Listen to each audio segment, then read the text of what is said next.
Hello from IP SoC in Shanghai. I have the pleasure to be with an IP provider close to us because he comes from France, Grenoble. So glad to meet you here. Yeah. I am with Erwan Vita, we sales manager on Allegro, and Allegro is one of the most famous company in video codec IP. So I let you give some news. Yeah. So Allegro is a leading provider of video IPs and compliance streams. And this week we announced the availability of our new encoder IP called ALE120. In this new IP we improved video quality by up to 20%, and this is really important for high-end applications like action cameras, video surveillance, or also broadcast.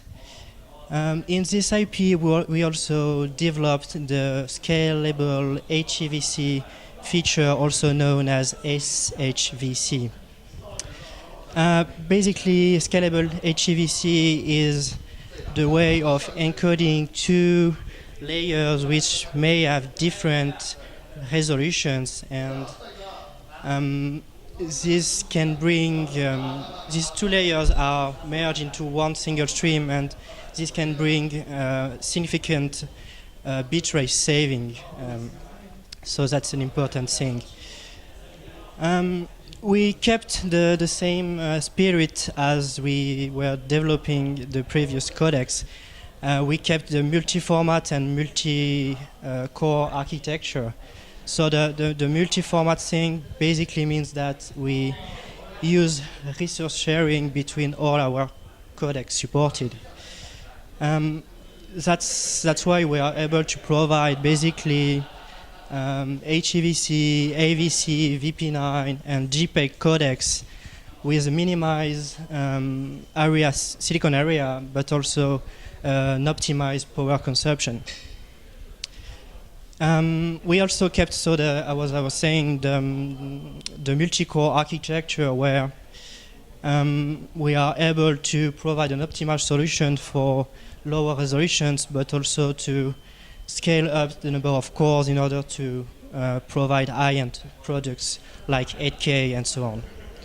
So for this specific IP, we are proud to announce that we have a major customer who has licensed this IP. So that's a major thing for us.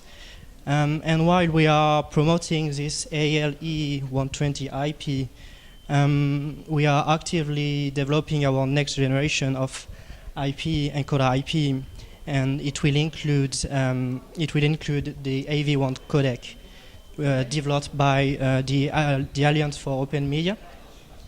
So as we did in the past for the previous codecs like HEVC or VP9, we have been following closely the AV1 standard development.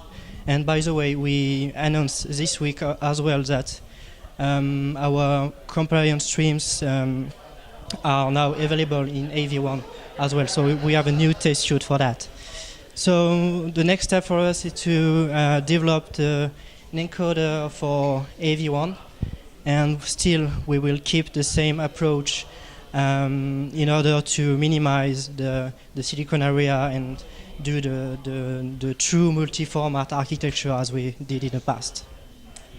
Okay, so good luck. Congratulations. Good news. Thank you.